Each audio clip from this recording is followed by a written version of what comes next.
লাল হয়ে আওয়াজটা হচ্ছে, ধোঁয়া উঠছে। আমরা সিপিটিভিটা আমাদের ছেনা নিয়ে আমরা রাস্তার দিকে উদ্দেশ্য করতে পারলাম যে আমরা ছেনাতে হয়ে গেছি। তারপরে দেখছি ওদের বাড়ি থেকে সব ওরা চিৎকার করে বেরোচ্ছে, আমরা চেষ্টা করছিলাম বাচ্চাগুলো বার করার। তারপরে কিছুতেই বার করতে পারলাম না, একটা মাকে বার করলাম, তার কোনো রকম কাপড় জামা পরে নিজেদের নিয়ে হসপিটাল পাঠালাম।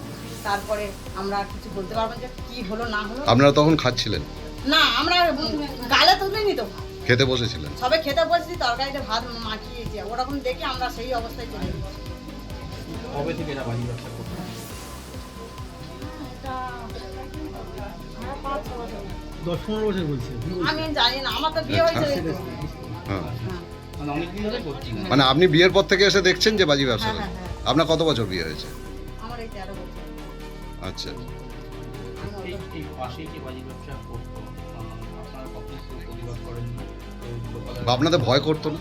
ভয় করতো, আমরা প্রতিবাদ করেছি, আমরা ওরা আমাদের কথা শোনেনি, ঝগড়া এইসব হয়েছে। তারপরে আমরা জানি ওই নিয়ে ঝগড়াঝাটি করে ওরা ওদের থাক, আমরা মরলে সকলে মরবো, বাঁচবো, এই করে আমরা কিছু আর করিনি। আচ্ছা, তার ভগবান কি করলো এই করে। আমি জানি না, ওসব আমরা বলতে পারবো না। কেউ গ্যাস জ্বালাতে পারে নাকি, ওই গ্যাসটা ও জ্বালায়। কে? শোনা গাল ওই যে বোমা বাঁধে চন্দ্রকান্তে। আচ্ছা, আর তারপরে ও নাকি গ্যাসটা জেলে দিয়ে ও নাকি ফাঁকে চলে গেছে। আর কি ফোন এসছে নাকি বলছেন? হ্যাঁ, ফোন এসেছে একটা কোথা থেকে। হ্যাঁ, এই ফোন ধরে ফোনে কথা বলতে গ্যাসটা জেলে দিয়ে বেরিয়ে এসছে। হ্যাঁ, গ্যাসটা বন্ধ করতে বন্ধ মনে নেই। মানে আপনার কি মনে হচ্ছে সেই ক্ষেত থেকে আগুনটা লাগতে পারে? তা ওই তো ওইটাইতে নাগবে না, তারপর কোথাতে নাগবে? আচ্ছা, ওই গ্যাসটা জ্বালাই তো নাগবে, নাহলে কোথাতে নাগবে বলো? সেটাই শুনেছেন? হ্যাঁ, এইটাই শুনেছি বাবা।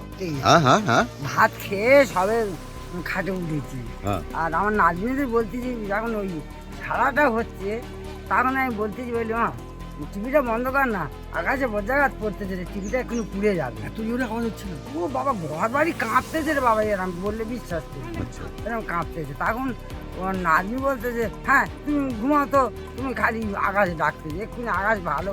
আমি না রে মা, কি সারা হচ্ছে দেখি। আমার বৌমা ছুটে গিয়ে রাস্তায় গিয়ে চেয়ে দেখে এইদিকে তোর বাড়ি আমার খাদের ঘর ধরে গেছে। কতক্ষণ ধরে শব্দ পেয়েছেন এরকম আওয়াজ? ওই যা তো ধরে গেছে তা তো সারা পেয়েছি। কতক্ষণ সেটা? শব্দটা কতক্ষণ ধরে হয়েছে? মিনিট 5 কত সময় ধরে? অনেক সময় লেগেছে। আমরা একটু একটা মাঠ পার হয়ে থাকি, হঠাৎ আওয়াজ পাই। যে আওয়াজ পাওয়ার সঙ্গে সঙ্গে আমরা বুঝতে পেরেছি যে এটা একটা আমাদের সেই বোম কারখানার, নিশ্চয়ই বোম কারখানা, এত বড় আওয়াজ, বিশাল আওয়াজ। কতক্ষণ ধরে হয়েছে? আওয়াজটা প্রায় 20-25 মিনিট ধরে হয়েছে। 20-25 মিনিট ধরে? হ্যাঁ, এই বিকট মানে শব্দ। বিভিন্ন রকম বোমা ছিল তো, একটা বোমা ফাটছে, উপরে 8টা-10টা বোমা আওয়াজ হচ্ছে। আমরা এসেও আমরা কিছু করতে পারি। আপনারা গেলেন কতক্ষণ?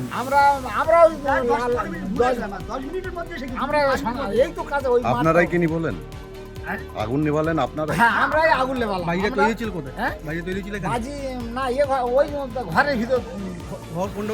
ওইটাই ঘর, ও ওপর পিছনে এই যারা মারা গেছে ওই ঘরেই থাকতো? হ্যাঁ, ওই ঘরে ফ্যামিলি গোটা থাকতো। আর পরে আমরা যখন এসেছি তখন দেখছি হচ্ছে ঘরের ভিতরে হচ্ছে আগুন পুরো জ্বলছে। আমরা উঠান পর্যন্ত ঢোকার চেষ্টা করেছিলাম, উঠানে ঢোকার পরে হচ্ছে আর হচ্ছে ঢোকা যায়নি ঘরের ভিতরে। তখন বাজি হচ্ছে প্রচুর পরিমাণে বাজি ফাটছে।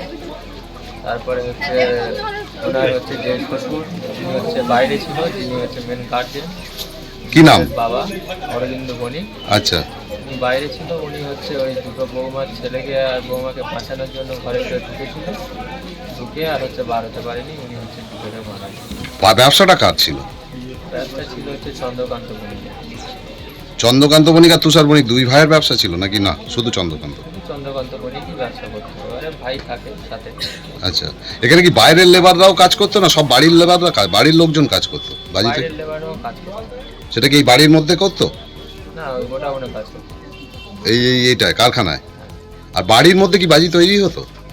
বাড়ির মধ্যে বাজি তৈরি অনেক সময় হতো, অনেক সময় হতো না।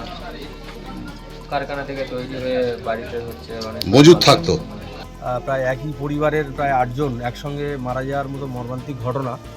এটা আমাদের ভারতীয় জনতা পার্টির পক্ষ থেকে আমরা তাদের পরিবারকে সমবেদনা জানিয়েছি এবং তাদের পাশে সর্বতভাবে আমরা থাকার চেষ্টা করছি।